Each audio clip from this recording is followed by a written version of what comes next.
மக்களே வணக்கம், welcome back to my channel. இன்னைக்கு என்ன வீடியோன்னு சொல்லிட்டு பார்த்தீங்கன்னா, இன்னைக்கு ரொம்பவே சூப்பரான வீடியோ தான். எனக்கு ஏன்னு சொல்லிட்டு பார்த்தீங்கன்னா, என்னோட ப்ரெக்னன்சி ஸ்டோரியும் அப்புறம் வந்து டெலிவரி ஸ்டோரியும் தான் எல்லாம் வந்து ஷேர் பண்ண போகிறேன்.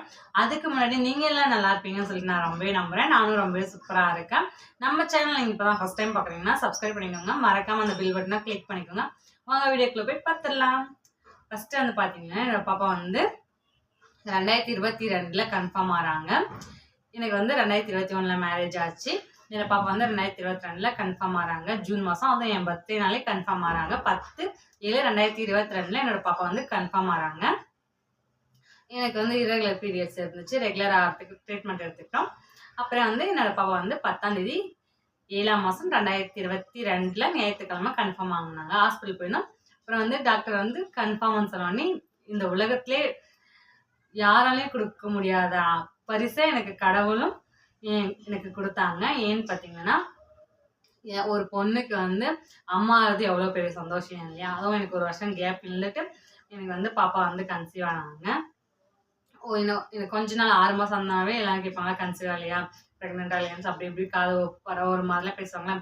அது மாதிரிலாம் பேசிட்டு இருக்கிற டைமில் நாங்கள் ஹாஸ்பிட்டலுக்கு போயிருந்தோம்ல, காசுலாம் இல்லாத டைமில் நாங்கள் செலவு பண்ணிட்டு அடுத்த மாதம் ட்ரீட்மெண்ட்டுக்கு நிற்க கட்டி என்ன பண்ணுறதுன்னு சொல்லிட்டு யோசிச்சுட்டு டிப்ரெஷனாக இருக்கிற சமயத்தில் என்னோட பாப்பா கடவுளாக கொடுத்த வர மாதிரி எங்களுக்கு கிடைச்சா. 2022 கன்ஃபார்ம் ஆனா என் பாப்பா. என் பர்த்டேக்கு யாராலும் அந்த மாதிரி கிஃப்ட் கொடுக்க முடியும் சொல்லுங்க பார்க்கலாம். அவன் எனக்கு கிஃப்டாகவே வந்துட்டான் என்னோட பாப்பா. அப்புறம் வந்து பார்த்தீங்கன்னா, அப்படியே வந்து 2022 ஹாஸ்பிட்டல் போகிறது, ஸ்கேன் பண்ணுறது அதெல்லாம் சொல்லிட்டு நல்லா இருந்தாங்க. 3ஆவது மாதத்தில் வந்து என்டி ஸ்கேன் எடுத்தாங்க. 5ஆம் மாதத்தில் அனாமலை ஸ்கேன் எடுத்துட்டு இப்போ தான் ஃபஸ்ட்டு என்னோட பாப்பாவெல்லாம் பார்க்குறேன். ஆனால் அப்போ வந்து பார்த்தீங்கன்னா என்னோடய ஹஸ்பண்ட் வந்து பெங்களூரில் இருந்தாங்க. நான் ஊர்லேயே தான் இருந்தேன். என்னோடய ஹஸ்பண்ட் வந்து வாரம் ஒரு முறை வந்து பார்த்துட்டு வந்துடுவாங்க ஊருக்கு. நானே எனக்கு பார்த்துக்கிறதுக்கு வந்து யாருமே இல்லை. என்னோடய மாமியாரும் வேலைக்கு போவாங்க, என்னோடய அம்மாவும் வேலைக்கு போவாங்க. ஏன்னு பார்த்தீங்கன்னா எங்கள் மாமியாருக்கும் எங்கள் மாமனார் இல்லை, எங்கள் அம்மாவுக்கும் எங்கள் அப்பா இல்லை. அதனால் அவங்க சம்பாதிச்சான்றதை மட்டும்தான்றதுனால அவங்க சம்பாதிக்க ஆரம்பிச்சுட்டு அவங்க வேலைக்கு போவாங்க இருந்தாங்க. நானே என்னை பார்த்துக்கிட்டேன். ஹாஸ்பிட்டல் போகிறதுக்கு என் வீட்டுக்காரோட தம்பி கூப்பிட்டு போவார். கூப்பிட்டு வர்றதும் அவங்க கூப்பிட்டு வருவாங்க, எடுத்து போய் இட்டு வந்துடுவாங்க. அப்புறம் எங்கள் சொந்த ரிலேஷன்லாம் நான் வந்து என் கூட இன்றைக்கி ஹாஸ்பிட்டலுக்கு நீங்கள் வருவீங்களா, என் கூட உணர்த்து வரீங்களான்னு சொல்லிட்டு அவங்கள கூப்பிட்டு தான் ஹாஸ்பிட்டலுக்கு நான் போயிட்டு வந்துட்டு இருந்தேன். அப்புறம் வந்து பார்த்தீங்கன்னா 2023 பிறந்துருச்சு. அப்படியே நாட்கள்லாம் போயிடுச்சு. நான் வந்து 6 மாதம் ஆனவொடனே நான் வந்து பெங்களூருக்கு வந்துட்டேன். காரில் என் ஹஸ்பண்ட் கிட்ட நான் அடம் பிடிச்சி, இல்லை நான் எனக்கு வீட்டில் இருக்கிறதுக்கு ஒரு மாதிரியா இருக்குது, நான் ப்ரெக்னன்சி டைமில் உங்க கூட இருக்கணும்னு சொல்லிட்டு நினைக்கிறேன்னு சொல்லிட்டு கார் புக் பண்ணி நாங்கள் காரில் வந்துட்டோம். என் ஹஸ்பண்ட் வந்து கூப்பிட்டு வந்து 1.5 மாதம் வச்சுட்டு இருந்தாங்க பெங்களூரில். அப்புறம் சூப்பராக இருந்துச்சு. நல்லா என்ஜாய் பண்ணேன் என்னோடய லைஃப்பை, என்னோடய ப்ரெக்னன்சி டைமையும். அப்பயும் எல்லாமே நானே தான் சமைச்சு சாப்பிட்டு. எனக்கு வாமிட்லாம் வரல. ஆனால் தலை சுற்றும் ஒரு மாதிரி உடம்புலாம் பெயினாக மட்டும் இருக்கும். எனக்கு வாமிட்லாம் அவ்வளோ வரல. ஆனால் 5ஆம் மாதம் ஃபுல்லும் வாமிட்டே. 5ஆம் மாதம் ஸ்டார்ட் ஆன ஃபஸ்ட் நாள்லேருந்து 5ஆம் மாதம் முடிகிற நாள் வரைக்கும் கரெக்டாக வாமிட். ஒரு நாளைக்கு 5 டைம் 6 டைம் கூட எடுப்பேன். அவ்வளோ எடுப்போம். அப்போ ஜரமும் ரொம்ப வந்துச்சு. அவ்வளோலாம் அப்போ வந்து எனக்கு வந்து ஹாஸ்பிட்டல் போய் ட்ரீட்மெண்ட் எடுத்துகிட்டு இருந்ததுனால டாக்டர்ஸ்லாம் உனக்கு இன்ஜெக்ஷன்லாம் வேணாம், நீ வந்து அப்படியே ரெடி பண்ணிக்கோ, உன்னோட உடம்பு சரியாமல் இருக்கிறதுலாம் சொல்லிட்டு ரெடி பண்ணிக்கிட்டேன். அப்புறம் வந்து எல்லாமே பெங்களூர் உடம்பு சரியாயிடுச்சு. பெங்களூருக்கும் வந்தாச்சு. அப்புறம் வந்து பார்த்தீங்கன்னா 2023 5ஆம் தேதி 3ஆம் மாதம் 2023 வந்து பார்த்தீங்கன்னா எனக்கு பெயின் வருது. ஆனால் வளகாப்பு பண்ண டேட்டை வந்து பார்த்தீங்கன்னா 26/1/2023 எனக்கு வளகாப்பு பண்ணாங்க.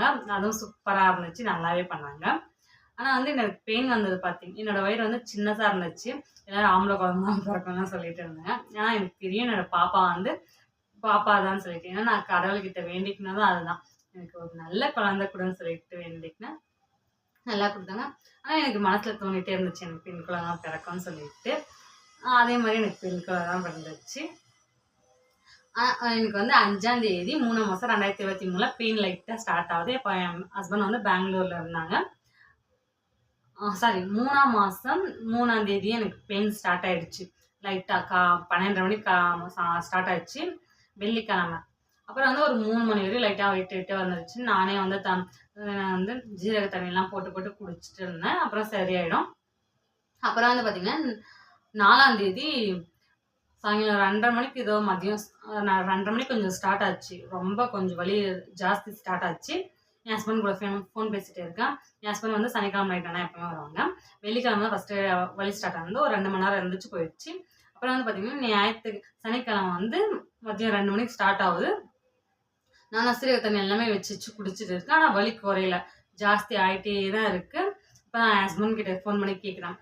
இன்னைக்கு சீக்கிரம் வந்துரு. இன்னைக்கு அவன் ஆஃபீஸில் கேட்டுட்டு எப்பவுமே அவர் நைட்டு 7 மணிக்கு கிளம்பி எல்லாம் ஆஃபீஸ்ல 6 மணிக்கு விட்டுருவாங்க. அப்புறம் 7 மணிக்கு வீட்டிலேருந்து வந்துட்டு எதாவது நம்ம எனக்கு பழம்லாம் வாங்கிட்டு அப்புறம் வருவார். எனக்கு கொஞ்சம் சீக்கிரமா வந்துரு, என்னால் முடியல, எனக்கு ரொம்ப பெயினாக இருக்குது. நான் யாருக்கையும் வீட்டில் சொல்லவே இல்லை. சொன்னால் அது பொய் வழியா உண்மையான வழியான்னு சொல்லிட்டு தெரியாது. அப்புறம் வந்து எல்லாம் இந்த பொண்ணு நடிக்குதுன்னு சொல்லிட்டு கூப்பிட்டு போகாட்டி, ஏன்னா ரிலேஷன்லாம் ஆளுக்கு ஒன்று ஒன்றுன்னு சொல்லுவாங்க. அப்புறம் ஃபுல்லாக வழி வரும்போது கூப்பிட்டு போகாட்டி என்ன பண்ணுறது?